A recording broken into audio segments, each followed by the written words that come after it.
Chapitre 24. Côme, le 20 janvier 2018. Et s'il avait une personnalité de type 9 ? Lui non plus n'aimait pas les conflits et avait tendance à s'enfermer dans sa bulle quand ça chauffait. Et puis, il lui arrivait aussi d'être irrésistiblement attiré par les tâches secondaires au lieu de s'atteler aux priorités que son chef attendait de lui. Qui sait ? La vibration du téléphone portable tira Sam du flot de ses pensées. « Veuillez me pardonner une seconde, dit-il, c'est la rédaction. »« Je vous en prie, dit Sybil Sheridan. Prenez votre temps. » Il se leva du fauteuil en osier blanc, contourna un oranger dans son grand pot de terre cuite et fit 3 pas sur la terrasse pavée de vieilles pierres. « Oui, Jennifer, dit-il sans élever la voix. Le pianiste accepte de venir. Génial. Et au fait, le piano ? Je m'en suis occupée, t'inquiète pas. Et quoi de neuf du côté de la famille d'Oscar Firmin ? Rien. Mais on a retrouvé le nom de son notaire de l'époque. Il n'est plus de ce monde non plus. Tu veux les coordonnées de son successeur ? Envoie. Et prends rendez-vous pour moi dès que possible. Lyon, le 26 juin 1964. Je pris le chemin de la confrérie à pied, à travers les ruelles, ensoleillées de la Croix-Rousse, des pentes, puis du vieux Lyon. N'étant plus attendu au bureau, j'avais tout mon temps. Alors je savourais la chaleur douce du soleil matinal sur ma peau, les cris joyeux des enfants dans la cour de l'école de la rue Blondon, les senteurs de baguettes chaudes devant la boulangerie du quai Saint-Vincent. Et en traversant la passerelle sur la Saône, je pris le temps d'admirer les façades roses, crème et ocre des immeubles du quai de Bondy, aux couleurs ravivées par le soleil, dominées de loin par la basilique de Fourvière. L'avant-veille s'était soldée par un court séjour à l'hôpital où l'on m'avait rapidement relâché, ainsi que tous les passagers, à l'exception d'Yvan Raffaud.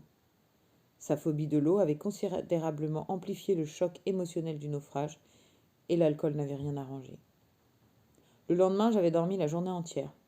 J'en avais eu besoin, après le stress et la tension cumulés au cours de la semaine dernière, soldés par le désastre final. Oscar Firmin m'attendait pour enfin me livrer les clés d'un modèle que je désirais ardemment connaître depuis maintenant 9 jours. 9 jours qui me semblaient 9 vies, tellement mon existence s'était chaque jour métamorphosée. Jusque-là, quand quelque chose clochait ou ne me satisfaisait pas, je m'en prenais au destin, au hasard malencontreux, et parfois aux autres. Jamais je n'avais mesuré à quel point ma vie était le fruit de ma vision, de la vie, de moi-même et des autres, à quel point elle s'écrivait au fil des mécanismes mentaux et émotionnels qui s'activaient en moi au gré de ma personnalité, dictant mes ressentis, mes réactions, mes décisions. Il n'y avait donc guère de hasard ? Mais où est le libre arbitre si notre vie est guidée par notre personnalité que nous n'avons pas choisie ? Où est notre liberté ? Ce qui était aussi troublant dans cette prise de conscience, c'était que chaque jour de la semaine écoulée, je n'avais guère fait de distinction entre ma personnalité et moi-même. Aujourd'hui, le fonctionnement de type 9 me semblait naturel, comme s'il n'y avait pour moi pas d'autre manière d'être au monde. Mais la veille, le mode de pensée de type 8 m'avait semblé tout aussi naturel, et la vision du monde qu'il m'offrait me paraissait la meilleure, la plus pertinente et la plus juste. Je trouvais tout aussi essentiel aujourd'hui de préserver l'harmonie autour de moi, qu'il m'était apparu essentiel, la veille, de remuer ciel et terre pour faire valoir mes intérêts. Quand ma personnalité était de type 6, il me semblait vital de repérer les problèmes et d'anticiper les risques pour me protéger. Mais quand elle était de type 7, il m'apparaissait crucial de porter mon attention sur le positif et de m'accrocher à une vision optimiste de l'avenir, quitte à en tirer les problèmes. Chaque personnalité recélait une part de vérité et une part d'illusion pernicieuse. Chacune avait induit en même temps dans ma vie des effets bénéfiques et des souffrances délétères. Mais les souffrances qui m'avaient tenaillé la veille devenaient hors sujet le lendemain. C'est d'ailleurs ce qui rend difficile l'empathie et la compassion des humains entre eux. Quand les autres sont confrontés à des difficultés engendrées par leur personnalité, leurs problèmes peuvent nous sembler dérisoires. On ne réalise pas que les nôtres sont tout aussi dérisoires à leurs yeux. Tout le monde souffre, mais chacun a ses propres souffrances, qui diffèrent tellement de celles des autres qu'au final, rares sont ceux qui les perçoivent, et encore plus rares ceux qui les comprennent. D'ailleurs, combien de fois avais-je, dans le passé, jugé des attitudes que je trouvais déplacées? Je me serais bien gardé de les juger aujourd'hui, après les avoir vécues de l'intérieur. Mais voilà, c'est toujours plus facile de voir les travers des autres que les siens. Parvenu au bout de la rue Lennery, je pris à droite, rue de la Loge. À son autre extrémité, dans le sombre renfoncement créé par le vieil escalier de pierre qui l'a prolongé pour gravir la colline de Fourvière, se dressait la façade austère de l'immeuble de la confrérie. J'allais maintenant en savoir plus sur les mystères qu'elle cachait. Mon serment de la veille m'embarrassait pourtant au plus haut point. Je n'avais plus envie de le parjurer selon mon plan de l'avant-veille. Je n'avais guère plus envie de m'y soumettre, n'en ayant jamais eu l'intention. La porte de l'immeuble se referma sur moi, et je retrouvai, baigné dans un silence de cathédrale, le hall sombre à l'odeur de vieilles pierres humides qui m'avait glacé la première fois. Au dernier étage, le maître m'accueillit tout sourire, ce que j'interprétai tout de suite comme la rétribution de mon engagement. Je dus donc redoubler d'efforts pour lui faire part de mon embarras à ce sujet. « Nous en parlerons plus tard, dit-il, en balayant mes propos d'un geste de la main, comme si j'avais soulevé un point secondaire. Je n'eus pas d'objection. Il s'enquit de mes nouvelles. Je lui fis part de mes ressentis dans la peau d'un œuf, puis j'évoquai juste des difficultés professionnelles, sans avouer à quel point toute mon ambition de carrière était tombée à l'eau. Nous en vînmes rapidement au cœur du sujet, puisque toutes les personnalités portaient leur lot de souffrances, et bien que ces dernières soient très différentes les unes des autres, je ne voyais guère l'intérêt de contrarier les lois mystérieuses de la nature en gardant une personnalité autre que celle que j'avais été affublée à ma naissance. Il ne me fut pas nécessaire d'insister, je fus surprise qu'il ne m'oppose pas plus de résistance. Sans doute le privilège des membres. J'eus donc droit à une dernière séance d'hypnose pendant laquelle il opéra le changement souhaité. « C'est drôle, lui dis-je en sortant de transe. J'ai l'impression d'un retour au bercail. » Il m'adressa un sourire complice. « Pourtant, repris-je, quand je prends du recul sur les 9 journées que j'ai vécues, ce qui me frappe, c'est la constance du sentiment de moi et de je, malgré les changements de personnalité. »« Oui, dit-il en souriant. Ma personnalité changeait de jour en jour, mais je restais la même, je restais qui je suis. » Il hocha la tête en signe d'approbation. En effet, j'existe indépendamment de ma personnalité. Je ne suis pas ma personnalité. Tout à fait. Le parallèle avec ma couleur de peau me traversa l'esprit. Dans ma jeunesse, après avoir éprouvé le besoin de savoir si j'étais noire ou blanche, j'étais plus tard arrivé à la conclusion que j'étais noire et blanche. Je savais maintenant n'être ni l'une ni l'autre, car je n'étais pas plus ma couleur de peau que je n'étais ma personnalité. J'en fis part à Firmin, qui acquiesça de nouveau. La peau et la personnalité sont des masques de l'âme. Notre essence est impalpable. Donc finalement, changer de personnalité n'apporte rien. On peut le dire, confirma-t-il, avec un sourire satisfait. En fait, vous vous êtes fichu de moi depuis le début ? Il se cala dans son fauteuil et inspira profondément. Disons que je n'ai rien fait pour vous détromper. Pourquoi ? Vous étiez tellement convaincu que d'autres étaient mieux lotis que vous, tellement persuadé de pouvoir être plus heureuse avec une autre personnalité. Mes arguments n'auraient servi à rien. Quand même, de là me faire vivre tout ce que j'ai vécu, rien ne remplace l'expérience. Donc en fait, quand je revenais vous faire part de mes déceptions et réclamer chaque jour un nouveau changement, vous vous y attendiez ? Naturellement. J'eus l'impression singulière d'avoir été manœuvrée de bout en bout. Bon. Donc si changer de personnalité n'apporte rien, c'est quoi la solution ? Se libérer de la sienne pour devenir pleinement soi-même ? Un être pur, sans illusion, sans angoisse ? Dans l'absolu, oui. Je souris, en repensant à mon enfance, à mon père, qui valorisait les fortes personnalités. S'il avait su que le but, c'était de s'en défaire. Cela revient, ajouta-t-il, à passer de la prison de la personnalité à la liberté d'être pleinement soi-même. La prison ? La personnalité nous englue dans des illusions, des préoccupations et des peurs qui nous tirent vers le bas et nous empêchent d'être vraiment nous-mêmes. Quand on est sous l'emprise de sa personnalité, on est l'esclave, le prisonnier. Ouais, je vois. Un exemple. Vous qui avez un fonctionnement de type 6, vous savez maintenant que votre personnalité se caractérise notamment par la peur et le doute, n'est-ce pas? Oui, on peut le dire. Eh bien, vous devez sentir au fond de vous que vos doutes et vos peurs tendent plutôt à vous empêcher d'exprimer qui vous êtes vraiment. Vous reconnaîtrez que l'on ne peut donc pas vous définir comme une femme hésitante et peureuse. Cela ne dirait rien de vous, de qui vous êtes. En fait, cela désigne au contraire ce qui vous empêche d'être vous-même. Ah, ça me parle en effet. Origène, l'inspirateur des Vargues, disait à ce sujet au IIIe siècle. Je voulais faire en sorte de pouvoir devenir libre, de pouvoir m'affranchir du joug de cet esclavage et parvenir à la liberté. Et Vagre? J'étais tombé sur lui en faisant des recherches sur la formule grecque trouvée sur le cahier de Firmin. Pour devenir pleinement vous-même, reprit-il, pour vous révéler à vous-même, vous devez évoluer en vous libérant peu à peu de votre personnalité. Je l'écoutais, songeuse. Ses propos allaient totalement à l'encontre de toutes les idées reçues. C'en était presque dérangeant. En évoluant ainsi, dit-il, on passe de l'enfer au paradis. Ah, vous y allez fort. Quand on est sous l'emprise des travers de ta personnalité, la vie est infernale. Certains se battent, d'autres se soumettent, certains courent après la réussite, d'autres la croient impossible.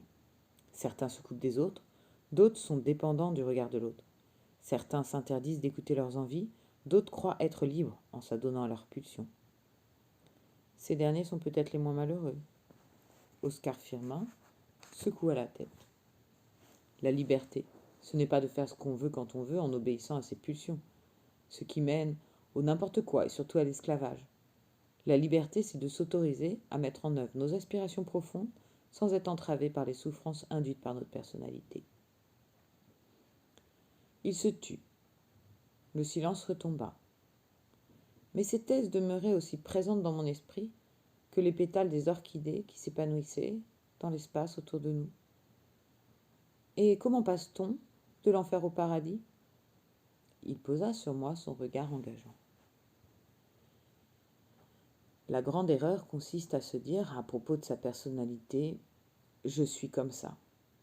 C'est une grande erreur parce que cela bloque toute évolution. En effet, on ne peut pas changer qui on est. Donc, si on s'assimile à sa personnalité, on fige les choses, on les grave dans le marbre pour la vie entière. Sauf que, et vous le disiez vous-même tout à l'heure, notre personnalité, ce n'est pas nous. Au contraire, c'est un ensemble de mécanismes mentaux et émotionnels qui nous éloignent de nous-mêmes. Oui, c'est ce que j'ai ressenti au fil des jours, en effet. La personnalité est comme une paire de lunettes déformantes qui vous donne une vision biaisée de vous et du monde et qui conditionne vos réactions d'une manière pas toujours appropriée. Vous n'êtes pas vos lunettes. Et retirer vos lunettes ne change pas qui vous êtes, au contraire. Cela vous permet de voir la réalité de votre être et du monde. Et comment retirer ces lunettes? On ne les retire pas d'un coup. Mais on peut décider de faire en sorte que ces verres déformants s'amincent de plus en plus. C'est ce que j'appelle le processus d'évolution personnelle. En évoluant en tant que personne, on passe progressivement d'une situation infernale où l'on agit à partir d'illusions qui nous font souffrir et biaisent notre regard et notre attitude à une situation paradisiaque où l'on est pleinement soi-même, libéré de ses illusions, avec un regard juste sur nous-mêmes et le monde, et où notre attitude et nos comportements sont le fruit de nos choix et non de réactions automatiques dictées par des visions erronées et des angoisses inconscientes.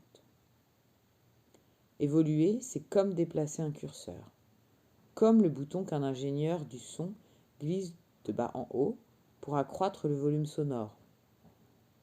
Quand on évolue, on déplace le curseur de tout en bas, où l'on vit en enfer, vers le haut, où se trouve le paradis. C'est donc toute une gradation progressive. Plus vous évoluez vers le haut en vous libérant, et peu à peu des filtres et des mécanismes de votre personnalité, plus vous êtes heureux. Et cette évolution est rarement linéaire. Si vous arrive un grand stress lié à un événement, vous pouvez sentir que cela vous tire vers le bas et tend à vous ramener vers vos vieux schémas douloureux. À l'opposé, Quand vous êtes amoureux, votre personnalité tend à s'effacer naturellement et vous manifestez inconsciemment les meilleurs aspects de vous-même. Ce n'est pas une stratégie pour masquer vos défauts, c'est juste que vous êtes tiré vers le haut par cet état amoureux. L'évolution personnelle peut vous emmener vers cette qualité d'être afin de la vivre en permanence. Bon, c'est tentant, hein, naturellement. Alors je repose ma question, comment s'engage-t-on dans cette évolution? Comment passe-t-on de l'enfer au paradis? Il existe un remède universel, que je vous confierai plus tard. Et puis, il y a aussi une sorte de chemin caché, propre à chaque type de personnalité. Caché car il va à l'encontre de ce qui semble logique. Ce chemin a pour point de départ la prise de conscience de cet enfer dans laquelle vous vous perdez, sachant qu'il y a naturellement autant d'enfers que de types de personnalités. Oui, je peux vous le confirmer pour l'avoir un peu vécu. Il sourit, avec un brin de malice et beaucoup de bienveillance. Si vous avez une personnalité de type 1, vous risquez de vivre l'enfer d'un perfectionnisme mal placé qui vous rendrait irritable et agacerait votre entourage. Votre personnalité repose en effet sur une angoisse inconsciente et totalement infondée, une illusion, celle d'être une personne mauvaise et immorale. Cette angoisse vous pousse à vouloir sans cesse vous améliorer. Cette quête vire au perfectionnisme que vous tendez alors à appliquer à tous les domaines, même les plus secondaires, et cela vous fait vivre dans le jugement permanent et la crainte de commettre des erreurs.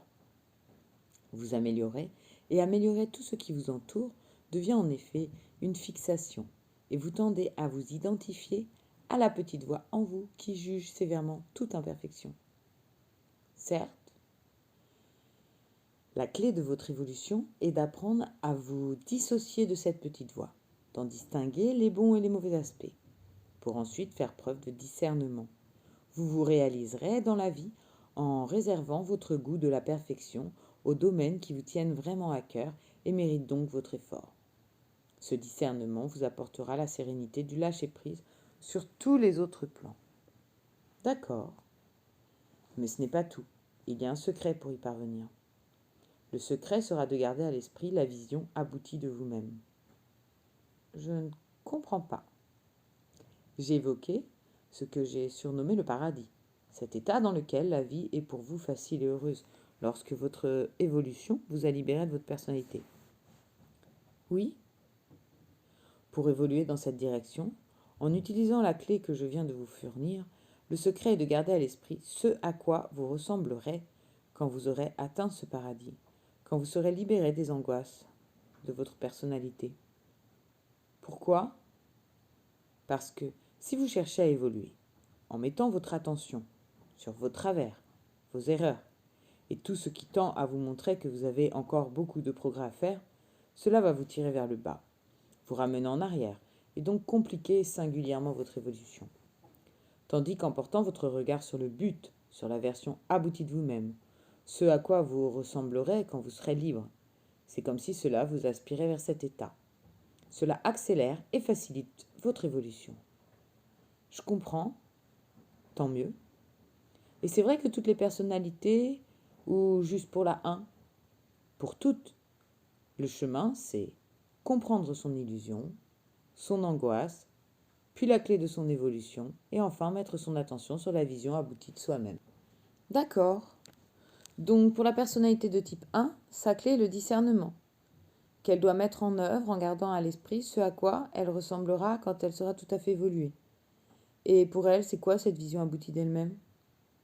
Un être serein, intègre, humain, et plein de sagesse, qui accepte le monde tel qu'il est, en ayant confiance de son évolution positive, et qui s'attelle à créer la perfection uniquement dans ce qui est, pour lui porteur de sens, et sait par ailleurs se détendre et apprécier la vie. Un idéaliste inspirant. J'acquiesçai pensivement. Ce n'était pas dans mon habitude de projeter mentalement dans une vision idéalisée de moi-même, puis de garder cette image à l'esprit. Au contraire, quand je prenais chaque année de bonnes résolutions au nouvel an, je constatais chaque jour mon échec à les tenir, mettant donc mon attention sur mes manquements. Et en effet, au bout de 8 jours, je finissais par renoncer. Et pour le 2, quel est le chemin? Si vous avez une personnalité de type 2, Vous portez cette illusion, cette angoisse inconsciente de ne pas mériter d'être aimé, et vous risquez de vivre, même si cela vous est très difficile de l'admettre, l'enfer de la dépendance en la gratitude des autres, croyant nécessaire de vous sacrifier pour eux afin que leurs yeux reconnaissants deviennent un miroir de votre valeur personnelle. Ça me rappelle quelques souvenirs. Je me souvenais en effet du jour où j'avais sacrifié mon déjeuner pour remplacer au pied levé Julie, la serveuse qui officiait ce jour-là en maître d'hôtel. J'en avais tiré une grande fierté. Vous pouvez alors avoir tendance à vous investir plus que de raison dans la vie des autres, tout en étant convaincu qu'ils en ont besoin, et ressentir de la colère quand l'ingratitude de ceux qui ne réalisent pas tout ce que vous avez fait pour eux. Et quelle peut être la solution, la clé de l'évolution ?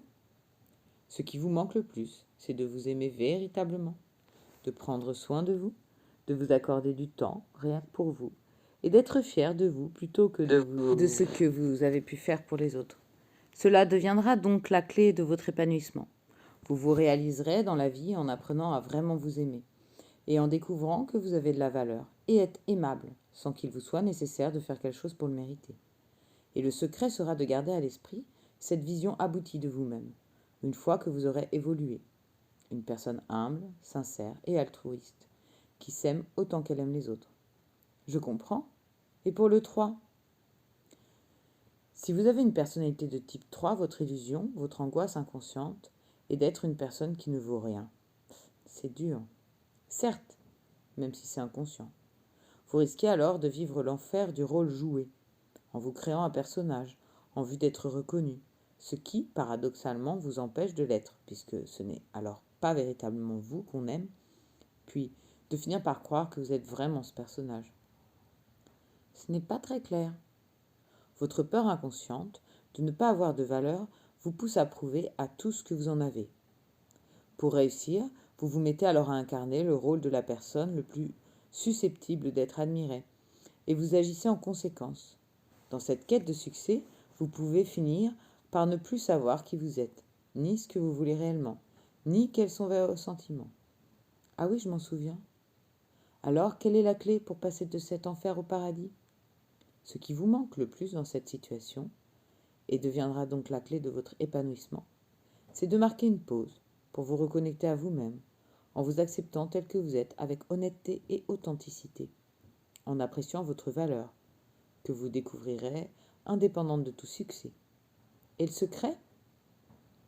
Le secret sera de garder à l'esprit cette vision aboutie de vous-même.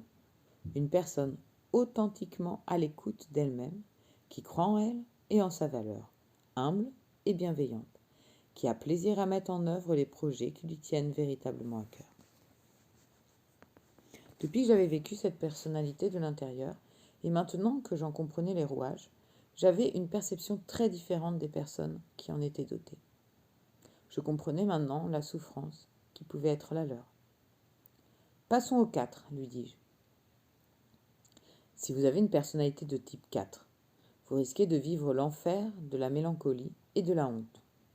Vous craignez en effet, et c'est là encore une illusion, d'être une personne sans identité propre, banale et affublée d'un problème vous empêchant d'être comprise et aimée.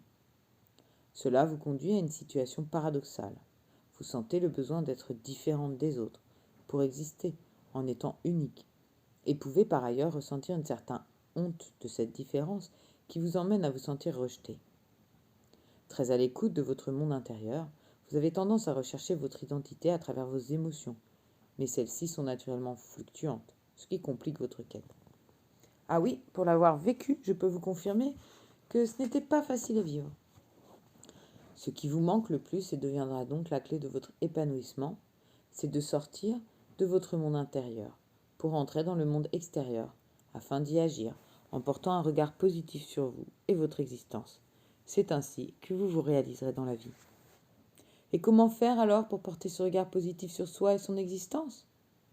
Développer une forme de consentement en apprenant à savourer ce que vous êtes et ce que vous vivez, en prenant conscience de vos qualités et de tout ce qu'il y a de bien dans votre vie actuelle. Et le secret ? Le secret sera de garder à l'esprit cette vision aboutie de vous-même. Un être sensible, compréhensif et intuitif, profondément créatif et dont l'inspiration peut transformer le vécu intérieur en réalisation, lui permettant d'exprimer qui il est. Je comprends. Transformer la souffrance intérieure en action créatrice, concrète, dans le monde extérieur, avait un écho en moi quand je me plongeais dans la situation que j'avais vécue ce jour-là. Nous en venons à la personnalité de type 5, dit-il. Votre angoisse inconsciente est que le monde et les gens sont incompréhensibles et que vous n'êtes pas capable de faire face. Cette illusion vous amène à souvent prendre beaucoup de recul en vous réfugiant dans votre tête pour réfléchir à la façon d'agir. Accumuler des connaissances devient vite une priorité pour compenser votre angoisse. C'est seulement en devenant expert, souvent dans un domaine très précis, que vous trouvez confiance en vous pour vous exprimer et agir dans le monde, donnant alors parfois aux autres le sentiment que vous adoptez une posture intellectuelle supérieure. En tout cas, dans bien des situations, votre réflexe est de vous mettre en retrait pour analyser, étudier et comprendre. Vous préférez étudier la vie plutôt que d'y évoluer. Je me souviens de ma journée dans la peau d'un 5. J'avais passé le plus clair de mon temps isolé dans ma nouvelle cabine, en fond de cale. La personnalité de type 5 risque donc de vous conduire dans l'enfer de l'isolement et du détachement en vivant dans votre tête plus que dans votre corps. La clé de votre épanouissement, c'est de vous connecter à votre corps et de vous incarner dans l'instant présent de la vie de tous les jours, notamment en vous reliant aux autres. Certes, cela vous fait peur, vous craignez notamment les conflits, mais ils font partie de la vie et peuvent être résolus. Le retrait et le détachement émotionnel ne sont pas la solution. Qu'est-ce que vous entendez par se connecter à son corps? C'est déjà en prendre soin. Puis pratiquer de façon très régulière une activité physique douce qui aide à entrer en contact avec son corps sans le brutaliser. La marche, le yoga, le qigong, la danse. Et le secret? Le secret pour parvenir à évoluer est de garder à l'esprit cette vision aboutie de vous-même.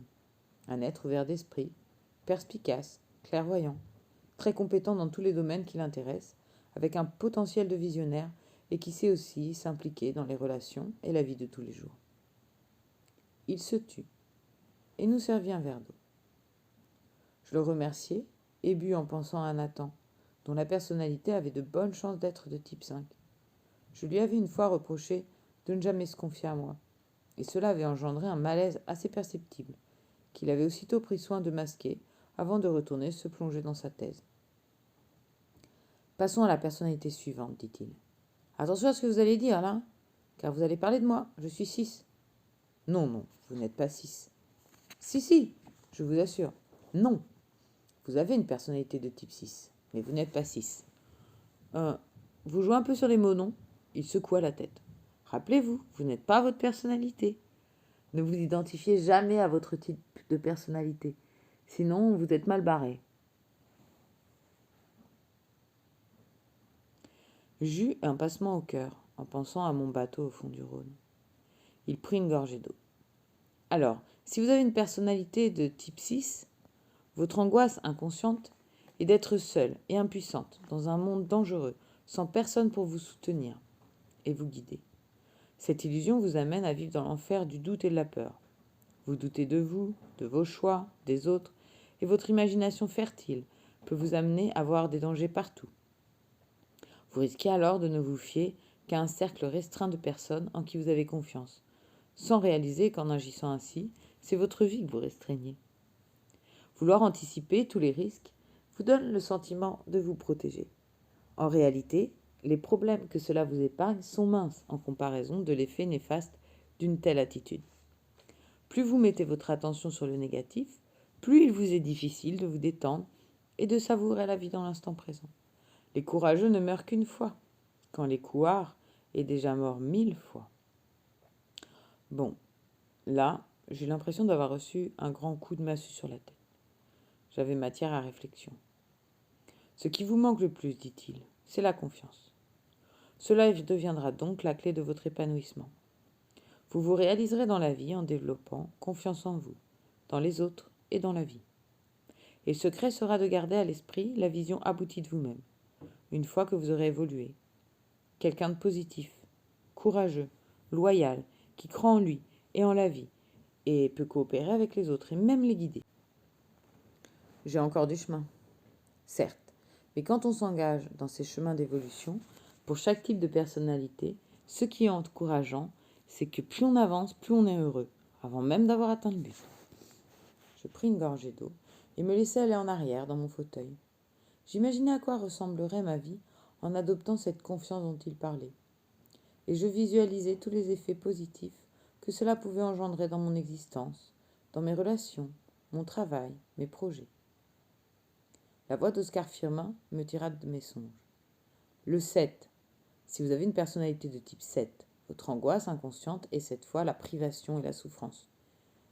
Vous habitez tellement votre tête que vous êtes d'une certaine façon coupé de votre boussole intérieure, de vos aspirations profondes.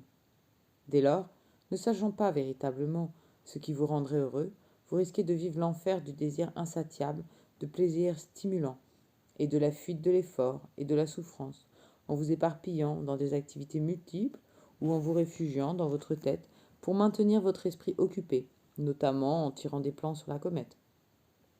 Ne sachant pas ce que vous désirez au fond de vous, vous veillez à maintenir ouvertes toutes les possibilités, toutes les options envisageables, multipliant les expériences et peut-être les sources de plaisir.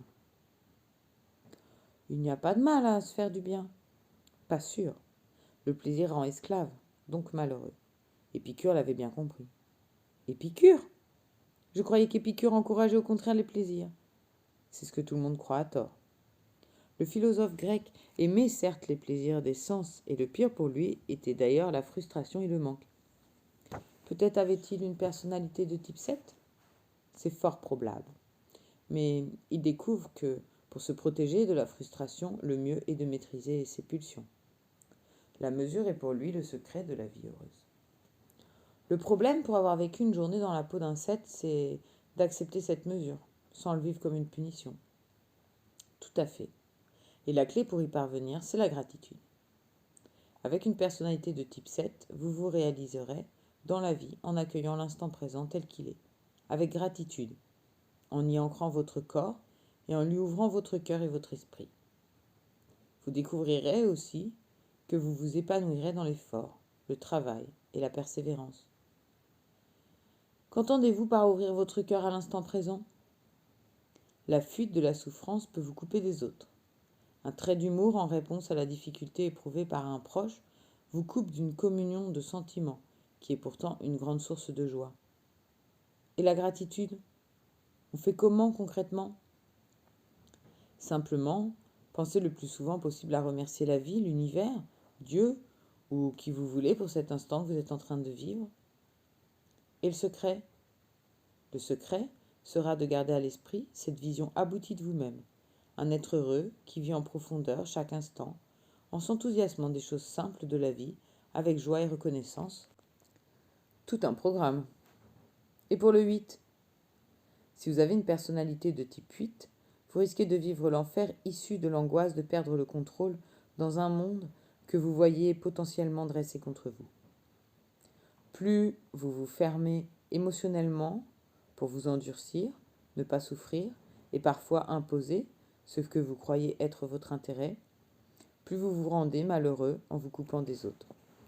Et même en induisant malgré vous les trahisons dont vous souhaitiez vous protéger par le contrôle et la force. Quand j'étais dans la peau d'une 8, vous ne m'auriez pas convaincu de changer de point de vue. D'ailleurs, je ne me serais pas confié à vous. Probablement, en effet. En fait, si vous avez cette personnalité, ce qui vous manque le plus, c'est de vous connecter sereinement aux autres, au lieu de parfois chercher à les contrôler ou les dominer. Vous autorisez à aimer sans craindre que vos sentiments ne vous fassent perdre le contrôle de la relation. C'est la clé de votre épanouissement. Par ailleurs, rien ne sera plus enrichissant pour vous que de vous réaliser en mettant une part de votre pouvoir au service des autres ou d'un projet altruiste qui vous tient à cœur, en inspirant et en guidant les autres. Et le secret? Le secret sera de garder à l'esprit cette vision aboutie de vous-même, un être qui se maîtrise, patient et clément, bon et généreux, courageux et prêt à se donner dans une cause qu'il dépasse, et dont la grandeur d'âme pourrait même mener à l'héroïsme.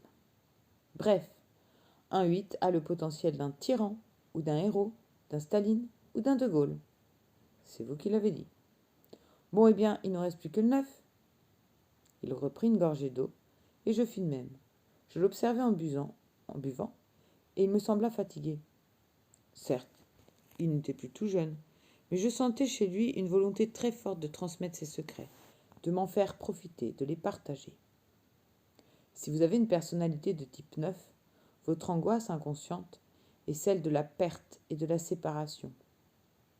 Vous tenez de lors à présent à tout prix la paix et l'harmonie dans vos relations. Vous risquez ainsi de vivre l'enfer de l'oubli de soi ou, pour éviter les désaccords et le stress tout en vous préservant de la rupture, vous tendez à passer sous silence vos envies et vos besoins au profit des autres, qui ne tardent pas à décider alors pour vous, ce qui devient vite inacceptable et peut, dans des conditions, vous pousser à des formes de résistance passive qui vous permettent, croyez-vous, d'éviter néanmoins les conflits. Des formes de résistance passive. Oui, ça peut être tout simplement de ne rien faire, vous appuyant ainsi sur une force d'inertie, ou encore de vous obstiner dans une décision anciennement prise que vous ne voulez pas remettre en question. Je me souviens lorsque j'étais 9, plus on voulait obtenir quelque chose de moi, et plus je me bloquais, presque malgré moi, me sentant irrésistiblement attirée par des tâches un peu secondaires, mais non anxiogènes. C'est cela. Sauf que cette attitude peut aggraver les choses, et parfois énerver les autres, et donc mener au conflit que vous vouliez à tout prix éviter. C'est ballot. Il sourit. Vous remarquerez que toutes les personnalités aboutissent à générer ce que l'on veut à tout prix éviter. La 9 ne fait pas exception. C'est vrai. Et la clé pour la 9 ? Ce qui vous manque le plus avec cette personnalité, c'est de savoir et d'exprimer ce que vous voulez. Cela deviendra donc la clé de votre épanouissement. Vous vous réaliserez dans la vie en entrant en contact avec vous-même et vos envies véritables pour ensuite les suivre en ayant le courage d'exprimer votre volonté. Ne pas attendre d'être en colère pour formuler vos besoins.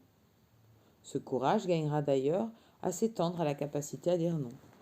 Beaucoup de gens croient qu'un refus est une parole brutale, alors qu'on peut tout à fait être doux et ferme à la fois. C'est une qualité intéressante à développer. Et vous découvrirez qu'en exprimant votre volonté, les gens vous aiment toujours, et peut-être même encore plus. Et le secret ? Le secret sera de garder à l'esprit cette vision aboutie de vous-même, quand vous aurez évolué. Un être autonome, serein et intensément vivant, pleinement connecté avec soi et les autres. C'est en effet en faisant un avec vous-même que vous développerez les relations les plus riches avec votre entourage. Il se tut.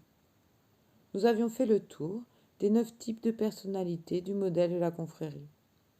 J'avais dorénavant une compréhension de ce qui avait causé mes souffrances, jour après jour, et une vision de ce qui aurait pu m'emmener à en sortir. J'ai une question. Quand je repense à la façon dont je vivais chaque personnalité, j'ai l'impression qu'elle se manifestait plus fortement chez moi que ce que je peux observer chez d'autres personnes du même type. C'est normal ? Plus une personne est évoluée, c'est-à-dire plus elle se rapproche de la liberté, et moins sa personnalité est marquée. À l'extrême, chez une personne totalement libérée, celle-ci ne sera même plus identifiable. Pour vous permettre de vivre intensément chaque type de personnalité, je me suis permis de les induire en vous à un niveau peu évolué, ce qui, avec le recul, a pu vous donner le sentiment de personnalité très accentuée. Ce qui explique qu'elle m'ait fait à ce point souffrir ? Exactement. Comme vous le savez maintenant, un individu à la personnalité peu évoluée vit en enfer et fait vivre l'enfer à son entourage, alors que le même individu, une fois sa personnalité évoluée, devient quelqu'un d'heureux, de merveilleux pour ses proches. Il me proposa une tasse de thé, ce que j'interprétai comme un nouveau privilège de membre, et qui renouvela mon embarras face à cette situation. La première fois que nous nous sommes rencontrés, lui dis-je, vous m'avez déclaré qu'il n'y avait pas une personnalité meilleure qu'une autre, et je l'avais pris pour un discours politiquement correct, éloigné de la réalité. Il sourit. Maintenant que vous les avez vécus de l'intérieur, en êtes-vous convaincu ? J'acquiesçai et repris. Le monde a besoin des 9 types de personnalités. Ce sont les 9 facettes de son âme. Les 9 facettes de l'âme du monde, comment ça? Le monde ne serait pas ce qu'il est s'il manquait ne serait-ce qu'un type de personnalité sur Terre. Pourquoi? Il se leva et alla prendre sur une console, le long du mur, un cahier ancien que je reconnus tout de suite, à sa couverture de cuir gravée de l'inscription grecque, entourée d'enluminures estompées. Il en tourna les pages, puis me le tendit, ouvert à l'une d'elles. Les 9 facettes de l'âme du monde. Le monde a besoin des personnalités de type 1. Elles sont la conscience éthique du monde. Sans elles, le monde pourrait se laisser aller et perdre son âme. Le monde a besoin des personnalités de type 2. Elles sont l'amour altruiste du monde. Sans elles, le monde pourrait glisser vers l'égoïsme. Le monde a besoin des personnalités de type 3. Elles permettent au monde de se réaliser à travers elles.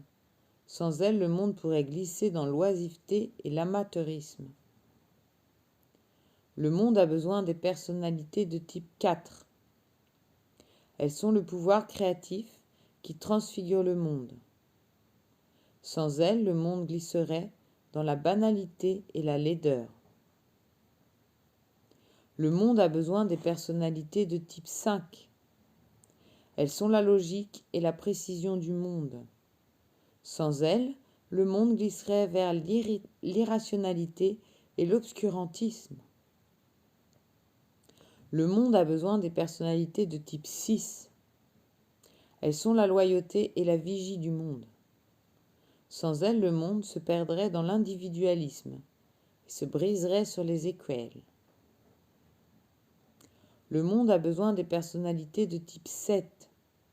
Elles sont la joie du monde. Sans elles, le monde s'abîmerait dans la déprime et le pessimisme.